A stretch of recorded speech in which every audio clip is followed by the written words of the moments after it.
గీతాంజలి మళ్ళీ వచ్చింది అన్న సినిమా. మేము గీతాంజలి సినిమాకి సీక్వల్గా రేపు ఏప్రిల్ 11వ తారీఖు నాడు రిలీజ్ చేయడానికి ప్లాన్ చేశాం.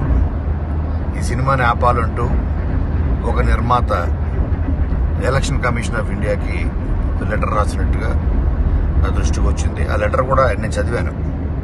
కానీ ఆయన కొంచెం రూల్స్ రెగ్యులేషన్స్, ఎలక్షన్ కమిషను లేదా సెన్సార్ బోర్డు దేనికి లోబడి పనిచేసింది కొంచెం తెలుసుకుని రాసుంటే బాగుండేది. ఈ సినిమా ఎవరు ఆపిన ఆగేది కాదు.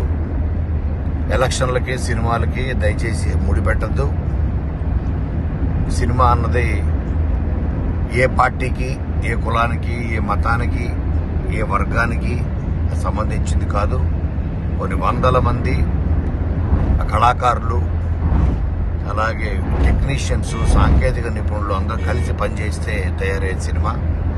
మీరు దయచేసి ఈ సినిమాని రాజకీయం చేయొద్దు. ఈ సినిమా మాత్రం ఆగేది లేదు.